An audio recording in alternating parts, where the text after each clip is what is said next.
मुर्तज़ा राय, इस हवाले से थोड़ा सा बताइएगा कि मैं पहले भी आपसे ये सवाल कर चुका हूँ जिसका कोई खातिर खा जो जवाब जो है वो ऑडियंस के लिए नहीं था कि वफूद के आने का सिलसिला कब तक शुरू होगा, जिसके बाद से इंसान कोई इस हवाले से तवक्को कर सकता है कि मुज़ाकरात कब होंगे, कोई टाइम लाइन दी गई है?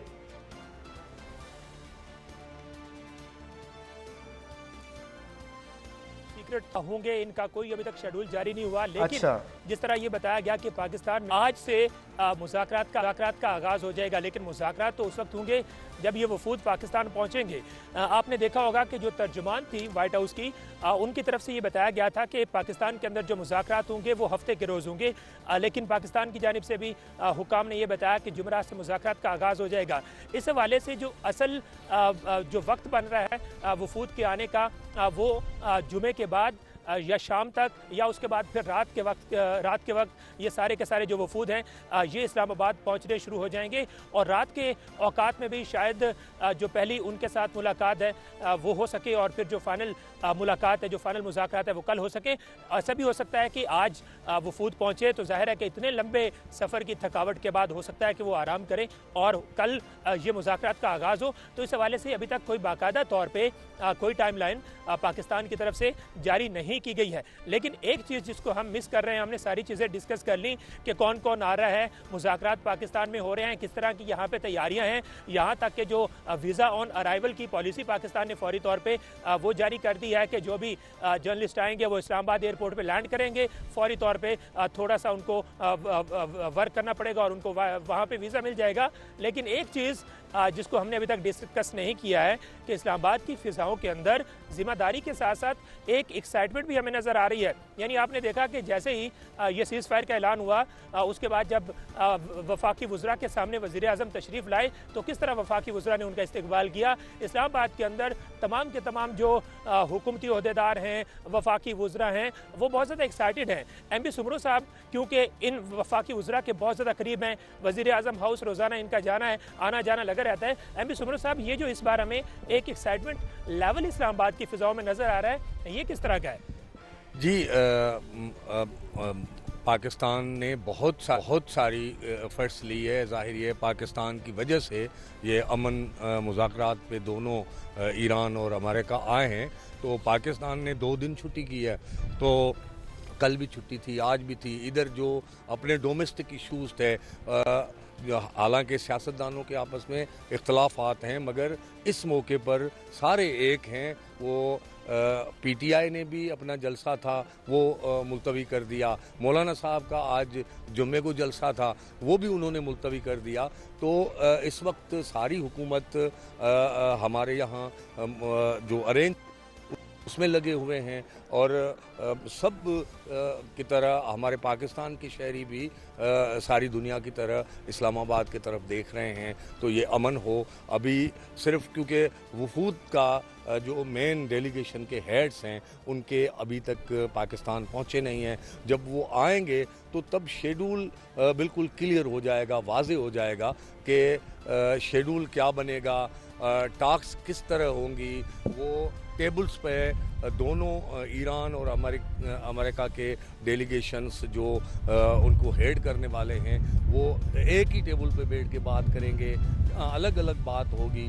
तो ये जब वो मेन डेलीगेशंस पहुंचेंगे तो उसके बाद ही ये सारी जो मेन वफूद हैं जब वो इस्लामाबाद में पहुंचेंगे उसके बाद टॉक्स का सिलसिला शुरू होगा। लेकिन जिस तरह MB सुमरो साहब ने कहा कि न सिर्फ हुकूमत वाले जो है वो एक्साइटेड हैं, बल्कि अपोजिशन अरकान भी बहुत एक्साइटेड है। हमने देखा कि जैसे ही हुकूमत अपोजिशन अरकान के पास गई कि ये जो रावलपिंडी वाला जलसा है इसको मुलतवी कर दें, तो अपोजिशन ने भी ज़्यादा कोई डिमांड्स नहीं रखी, फौरी तौर पे उनसे कहा कि हम ये जलसा मुलतवी कर रहे हैं। यानी कि सही है। मुझसे साथ रहिएगा डॉक्टर साहब, डॉक्टर सईदुज़्ज़मान साहब से पूछ लेते हैं। डॉक्टर साहब, एक पॉइंट जो है वो यहाँ अहम है कि इस वक्त इसराइल क्या सोच रहा होगा, क्योंकि मुज़ाकरात के हमने जितने भी ट्वीट्स देखे हैं उनमें ना तो इसराइल का जिक्र किया गया है, एक साइड लाइन पर नजर आ रहा है। क्या कहेंगे आप इस पर?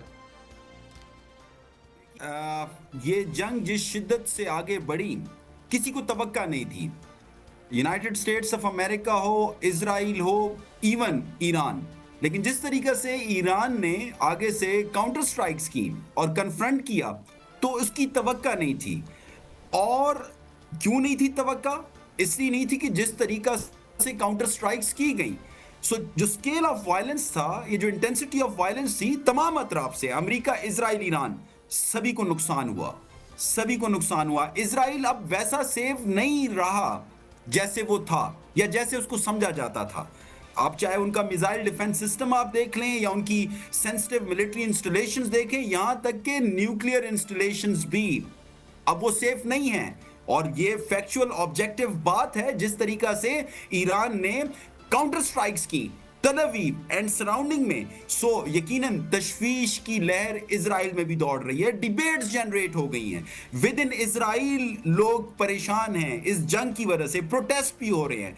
सो जो मैं समझता हूं कि ये जो जंग है मेरे ख्याल से अब एक ऐसे लेवल पे पहुंच गई थी जहां पे ये किसी के मफाद में नहीं रही थी। यकीनन शुरू में पॉलिटिकल ऑब्जेक्टिव्स थे अमेरिका के, इजराइल के और फिर ईरान के, लेकिन अब वो पॉलिटिकल ऑब्जेक्टिव्स का असूल मुकम्मल तौर पे किसी भी पार्टी के बस में नहीं रहा।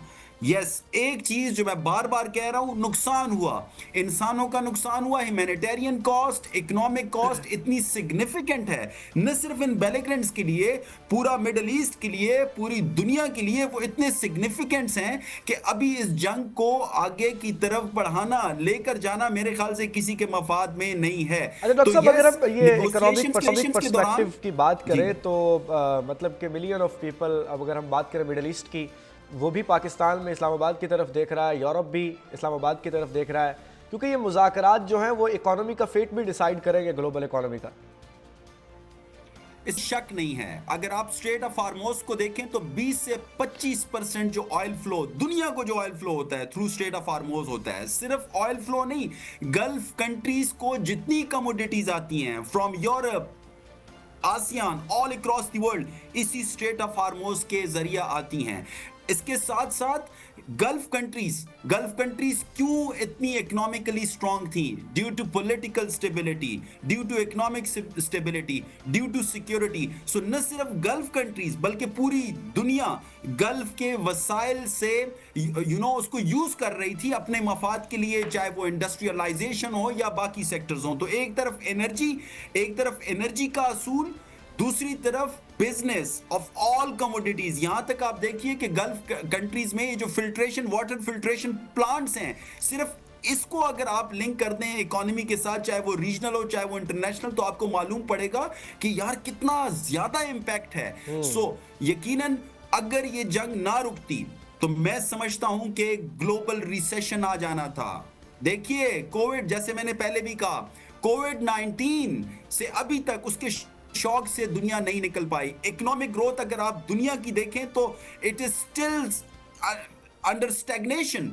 तो अब ये जो ईरान वॉर आई, इससे पहले रशिया यूक्रेन कॉन्फ्लिक्ट, सो दुनिया की जो इकोनॉमिक ग्रोथ है उसको खतरा है। अगर इकोनॉमिक ग्रोथ डिक्लाइन की तरफ जाएगी, ग्लोबल रिसेशन होगा, तो ना मिडिल ईस्ट के फायदे में, ना यूरोप के फायदे में, ना चाइना के फायदे में, ना ही अमेरिका के फायदे में। सो मैं समझता हूं कि इस जंग को रुकना चाहिए, इसको अपने मंतकी इंजाम तक पहुंचना चाहिए, और इस मंतकी इंजाम जिसको हम पीस बोलते हैं वहां तक पहुंचाने में पाकिस्तानी लेबनान